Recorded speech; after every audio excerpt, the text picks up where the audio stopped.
Salut Booktube!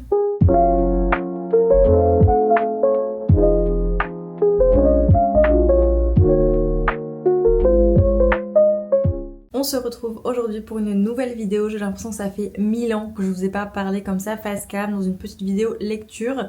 Entre temps, il s'est passé beaucoup de choses. J'ai mis en ligne 2 vlogs, un dans le sud et un à Dublin. Et c'est vrai que depuis tous ces petits week-ends, je me suis absolument pas posée pour vous parler. Donc ça fait 2 semaines, presque 3. Il va falloir se remettre un petit peu au travail. J'espère que vous, ça va, que vous survivez un petit peu à cette énergie du mois de novembre bis, que je refuse d'appeler décembre. J'espère que pour vous ça va, que c'est pas trop dur, que ce soit en termes de travail ou même émotionnel. J'espère que voilà, vous allez bien, que vous avez de chouettes lectures. Je vous avoue que moi le mois de décembre a très mal commencé avec un gros down évidemment pour toutes les raisons qu'on connaît. Ça s'est quand même un petit peu amélioré avec tout ce qui s'est passé de positif. J'ai fait beaucoup de choses donc j'ai pas trop eu le temps de réfléchir. Et à l'heure où je vous parle, nous sommes le 22 décembre et à l'heure où vous voyez cette vidéo, nous sommes normalement le 24 décembre. On a quand même survécu au plus dur de ce mois donc je suis quand même fière de nous, fière de moi. Et si au contraire c'est un mois hyper positif pour toi, j'espère que tu as apprécié ce mois de décembre, que tu l'apprécies et que tout se passe bien pour toi. Je vous avoue que je suis très heureuse que ce mois arrive bientôt à sa fin et que surtout les fêtes arrivent enfin pour que ça puisse être derrière nous. J'ai quand même très hâte, même si j'ai finalement relativement passé un excellent mois de novembre bis et qu'il n'est pas encore terminé. Par contre, j'ai un rythme de lecture qui n'est pas terrible. J'ai essayé de me rattraper un petit peu là, donc ça va mieux, mais je suis pas sûre que j'arrive à terminer mon challenge de l'année. On verra ça dans une prochaine vidéo. Si vous m'entendez un petit peu moins bien, c'est juste que cette personne ici présente a perdu son micro. J'ai tellement vadrouillé à droite à gauche que j'ai perdu mon micro. Normalement il est chez moi, je l'ai perdu chez moi, mais je sais pas, je n'arrive pas à le retrouver. Donc j'espère que le son ça va. J'essaie encore de le chercher. Je me suis pas encore décidée à en racheter un parce que je crois encore au fait que je vais le retrouver. Donc j'espère que le son ça ira, même si normalement la caméra a quand même un très bon son. Aujourd'hui, on se retrouve pour un tag lecture de fin d'année. Je suis trop contente. C'est pas encore l'heure de mon bilan de fin d'année où je vais retracer toutes mes lectures de 2025. Mais là, c'est juste un petit tag avec quelques petites questions assez chouettes, mais qui a pour thème forcément la fin d'année. Donc on va parler de pas mal de mes lectures. C'est un tag que j'ai vu sur pas mal de chaînes américaines. Je vous mettrai en barre d'infos la chaîne sur laquelle j'ai trouvé ce tag. J'ai supprimé quelques points parce qu'il y a des trucs où vraiment j'avais pas de réponse. Donc voilà. Et puis il y avait énormément de points abordés. Donc j'en ai volontairement supprimé. Je vous mettrai les questions quand même en barre d'infos si vous voulez y répondre aussi de votre côté. Mais du coup c'est parti, on va commencer tout de suite. En tout premier, le livre le plus décevant de l'année. Sur mon téléphone j'ai un classement de chaque mois avec toutes mes lectures. Et je cherchais un petit peu dans les mauvaises notes que j'ai données à des livres. Mais certains où j'ai pas forcément mis une bonne note, c'était pas non plus genre une déception. Donc je suis plutôt allée dans les livres que j'ai DNF, donc les livres que j'ai arrêtés en cours de lecture parce que vraiment j'avais plus envie de le continuer. Donc en partant de ce principe là, je pense que le livre le plus décevant de mon année ça a été Betting on You de Lynn Painter. C'est un livre qui pour moi allait être une valeur sûre parce que déjà j'ai vu que des bons avis sur les réseaux. Lynn Painter pour moi c'était une valeur sûre également parce que j'adore sa façon d'écrire. Deux de ses livres sont deux de mes coups de cœur, donc Better Than the Movies et Nothing Like Movies si je me trompe pas. Ça a été deux livres que j'ai vraiment adoré, j'ai adoré sa plume, j'ai adoré l'univers, j'ai tout adoré. Donc pour moi c'était une valeur sûre de lire un énième livre d'elle et je l'ai acheté sans même me poser de questions et puis finalement je n'ai pas pu le terminer, je l'ai carrément DNF et j'étais hyper surprise d'en arriver là, mais j'ai pas aimé. On le lisait en commun avec mes copines et mes copines n'ont pas non plus aimé. Donc c'est même pas qu'on n'a pas aimé, c'est que c'était très ennuyant, c'était long. On a je pense lu 30% du livre mais on n'accrochait pas, c'était trop long, trop lent, pas captivant. Et on n'a pas eu cette envie de continuer, et au contraire on s'ennuyait tellement qu'on avait juste envie de lire un autre livre qui nous accroche beaucoup plus que ça. Donc je pense que ce sera lui le livre le plus décevant de mon année. Ensuite, le livre surcoté que tu as lu. Alors là, ça il faut qu'on en parle parce que je comprends pas. En fait, j'ai donné des chances. Moi, c'est une saga dont je vais vous parler. J'ai donné des chances et tout le monde en parle, tout le monde adore, que ce soit sur le BookTok UK, que ce soit aux États-Unis, que ce soit même en France, tout le monde a adoré. Donc il faut qu'on en parle. Il faut qu'on en parle parce que j'en ai déjà parlé, je pense. Les livres les plus surcotés que j'ai jamais lus, c'est les livres de Hannah Wang. En 2025, j'ai lu Kings of Sin et les années d'avant, j'ai lu la saga Twisted. Et j'ai lu du coup la saga Twisted, j'ai lu les 2 premiers tomes de la saga Kings of Sin et en fait à chaque fois j'ai pas aimé. Et pourtant je sais pas, en fait je voyais tellement d'engouement qu'à chaque fois j'étais en mode allez redonne une chance et vraiment j'ai persisté parce que j'ai lu du coup les 4 tomes des Twisted, non j'ai lu les 3 tomes il me semble, je crois que je me suis arrêtée à 3 parce que j'en pouvais plus. Et Kings of Sin, ben pareil, j'ai lu les 2 premiers. À chaque fois, je voulais absolument lui donner une chance parce que j'avais moi aussi envie de rentrer un petit peu dans cette hype, mais non, ça n'a jamais pris, pas une seule fois. J'aime pas, je saurais même pas vous dire de quoi ça parle tellement, genre, l'histoire est partie de mon cerveau à l'instant T où j'ai fermé le livre. J'ai pourtant pas d'INF, mais j'y étais presque, et en fait, je me rappelle même pas de mes lectures, ça m'a pas marqué, c'était ennuyant, long. Ça n'enlève en rien son succès parce que tout le monde adore, enfin la majorité des gens adorent. Et si vous n'avez pas encore lu le livre d'elle et que ça vous tente, franchement faites-le parce que c'est quand même assez rare de ne pas aimer, je trouve. Enfin j'ai rarement lu d'avis négatifs, je pense que c'est moi qui dois avoir un problème.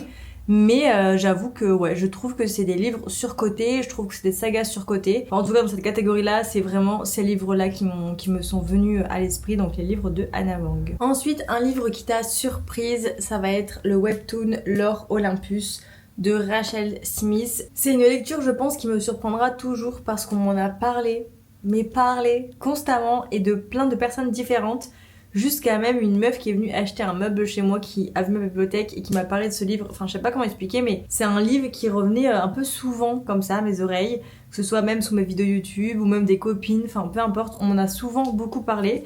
Et moi j'étais catégorique, j'étais en mode non, ça ne m'intéresse pas, alors que je ne savais absolument pas de quoi ça allait parler, mais je sais pas, j'étais pas attirée par les élus ni rien. Et au final, maintenant c'est ce que j'aime le plus. Déjà j'aime l'histoire, mais j'aime aussi les illustrations. Donc c'est vraiment le livre qui m'a le plus surprise en 2025, clairement. Parce que je pensais pas autant aimer. C'est assez onéreux, donc je ne peux pas me permettre de tous les avoir tout de suite. Mais j'espère avoir la collection complète parce qu'en plus les objets livres sont magnifiques. Je sais qu'il y a l'application Webtoon, mais maintenant il faut payer pour les lire. Enfin, il y a genre des tickets ou je sais pas quoi, et ça marche aussi sur L'Or Olympus. Et j'ai pas l'option de regarder des pubs pour cette série là, donc je vais attendre de pouvoir me les acheter en papier quoi, donc voilà. Mais j'avoue, trop belle surprise, je suis trop contente d'avoir donné une chance à ce livre là. On est clairement sur une réécriture contemporaine de Hadès et Perséphone et je suis beaucoup trop fan, j'adore les illustrations, c'est magnifique, tout bleu et rose comme ça, enfin franchement énorme coup de cœur. Donc j'avoue que c'est un peu ma plus belle surprise de 2025. Ensuite, ton ou tes couples préférés de l'année. Alors en premier, évidemment, on retrouve mes chouchous Johnny et Shannon. Ça restera mon petit couple préféré. En nouveauté, on va avoir Romy et Thomas qui sont devenus aussi également un de mes couples préférés ever. Mais ever. Thomas c'est mon boyfriend préféré. Il a déclassé tout le monde. Je vous le dis direct, il a déclassé absolument tout le monde. J'ai adoré ce duo, donc ils sont montés assez haut dans mon classement. Juliette et Isaiah parce que pareil, je les ai trop aimés, j'ai adoré Juliette, même lui, enfin j'ai trop aimé leur duo, ça change, pour une fois on a une prota qui est très timide et en même temps ils se complètent tellement bien, enfin j'ai trop adoré, je les trouve trop stylés en plus, enfin ils m'ont trop inspiré, j'adore. Et également Julie et Tate parce qu'on est également sur un couple qui m'a énormément touchée, avec beaucoup de valeurs, beaucoup de choses qui se passent, et comme j'ai adoré ce livre, forcément ça a été un de mes coups de cœur également, j'ai adoré l'univers, mais même je trouve que les actions qui ont été faites sont tellement belles, ça a fait d'eux un couple vraiment incroyable, et je crois que ces 4 là c'est vraiment mes 4 personnes préférées, mes 4 couples préférés, même si en vrai c'est dur de faire des choix parce qu'il y en a beaucoup d'autres que j'ai aimés. Mais déjà j'en prends 4, c'est quand même énorme, mais je pense que ouais c'est quand même mes 4 préf parce qu'ils ont des valeurs différentes, ils ont... Je sais pas, je les trouve trop beaux, donc ça restera quand même eux mes préférés de 2025. En tant que couple, évidemment, parce que la question d'après, c'est quels ont été tes personnages principaux préférés de l'année. Et j'en ai 2. En tout premier, j'ai Ella de Un été à New York de Alex Astor. C'est vraiment une nana que j'ai adorée. J'ai tellement aimé son personnage, je me suis tellement reconnue en elle. J'ai beaucoup aimé son lifestyle, vraiment, c'était trop inspirant. C'est une nana qui va à New York, qui travaille dans des cafés... Et en même temps, elle est hyper chill, hyper cool, elle est très casanière. Je me suis beaucoup reconnue en elle et j'ai adoré sa personnalité. Et j'ai également beaucoup aimé Emma du temps d'un été de Abby Jiménez. Ok, on a le même prénom, mais c'est pas pour cette raison-là. J'ai juste adoré son personnage également. Je me suis beaucoup reconnue en elle aussi. Que ce soit en termes de lien avec la famille, son besoin d'être autant indépendante, le fait qu'elle l'ait aussi par la force des choses. Enfin, j'ai adoré, j'ai trop aimé. Ça soif un petit peu d'aventure, de déménager. Je me suis beaucoup reconnue en elle et j'ai encore une fois aussi énormément aimé sa personnalité. Ensuite, une nouvelle autrice favorite découverte cette année, évidemment Emma Dinkel. J'ai tellement aimé Éphémère. Je vais pas répondre à la question de quel a été ton coup de cœur de l'année parce que je le réserve pour une prochaine vidéo. Mais je pense que vous avez quelques indices. Mais bref, j'ai tellement aimé Éphémère cette année. Enfin vraiment... J'ai lu là très récemment, je pense que vous savez, j'en ai beaucoup parlé. Et j'ai tellement aimé cette lecture. Et le fait que j'ai autant aimé, bien sûr, c'est l'histoire, mais c'est aussi la façon d'écrire. Donc j'ai confiance en cette autrice et on m'a offert un autre livre d'elle. Donc je vais le lire très rapidement pour me faire vraiment une idée finale. Mais je pense que c'est vraiment ma révélation quand même de l'année en termes d'autrice parce que j'ai adoré sa façon d'écrire. Et l'histoire que nous a sorti, incroyable. Donc il faut absolument que je lise d'autres livres d'elle, mais ça reste quand même ma très belle découverte de l'année et elle rejoint la team de mes autrices préférées. Ensuite, en question un petit peu plus légère, quel est le livre le plus long que tu as lu cette année, donc en termes de pages? Le plus long, je pense que c'est vraiment ce bébé-là parce qu'il est quand même assez énorme. Il fait 947 pages, donc on est presque à 1000 pages, c'est énorme, mais c'est vraiment clairement le plus gros livre que j'ai lu cette année.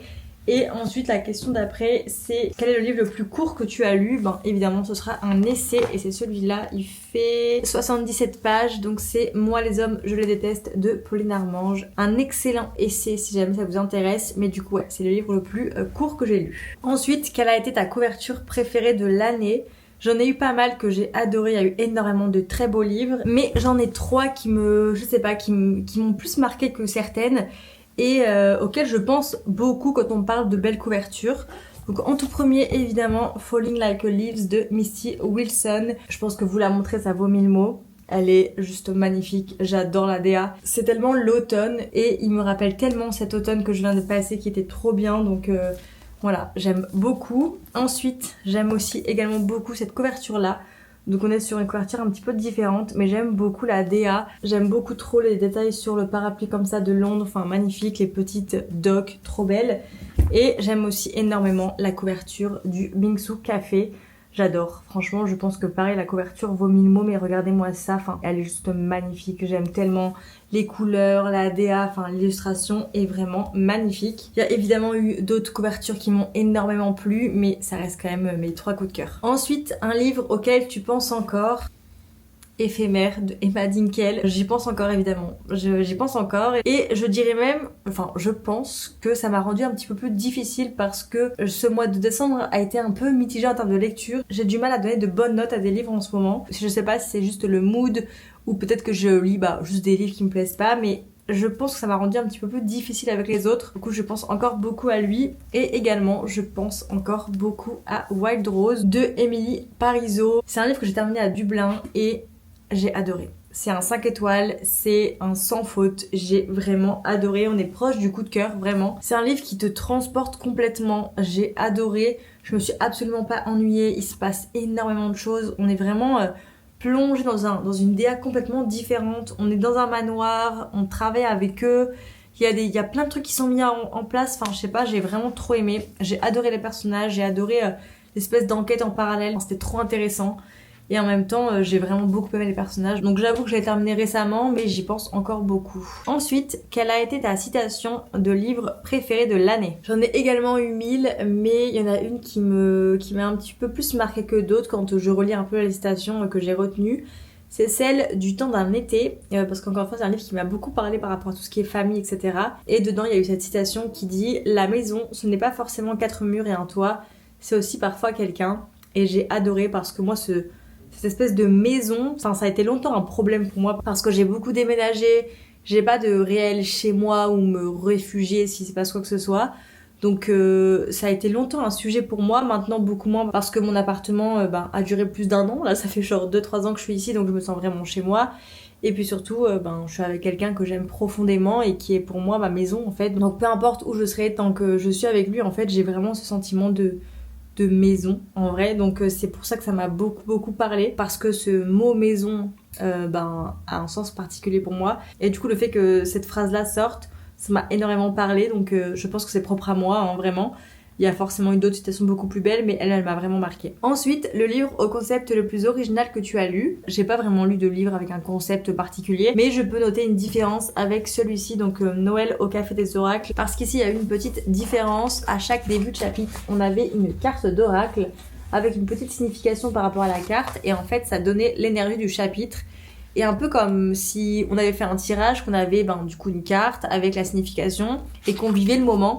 J'ai trouvé ça hyper original, donc c'est pas un concept différent ni rien, mais c'est un truc que perso j'avais jamais vu dans aucun livre et j'ai adoré ce petit twist là, enfin c'était trop cool et ça a apporté vraiment quelque chose de supplémentaire à ma lecture et ça change carrément d'une simple lecture finalement. Ensuite, avant-dernière question, un livre lu cette année que tu relirais sans hésiter. Je pense que tous ceux que je viens de vous présenter, je les relirai avec plaisir. Mais Un été à New York, j'avoue que c'est un que je pourrais relire genre tous les mois. C'est une lecture hyper facile et je pense que c'est l'exemple parfait de ce qui m'a fait tomber amoureuse de la lecture. Quand j'étais genre bien avant le collège, enfin moi j'ai toujours lu vraiment, ça a toujours été une de mes passions, avec plus ou moins de régularité et il y a eu des années où je lisais plus du tout. Mais quand j'ai commencé la lecture très très jeune, j'ai commencé avec pas mal de choses et il y avait ces livres, je ne saurais pas vous donner d'exemples, mais c'était pas mal de livres où des nanas étaient dans un appartement, toutes seules à New York, il leur arrivait 1000 trucs, elles étaient juste célibataires, un peu désespérées en amour, etc. Et c'était juste léger, trop intéressant. Et je sais pas pourquoi, mais ce livre m'a fait revivre un peu toutes ces émotions-là et je l'aime trop pour cette raison aussi.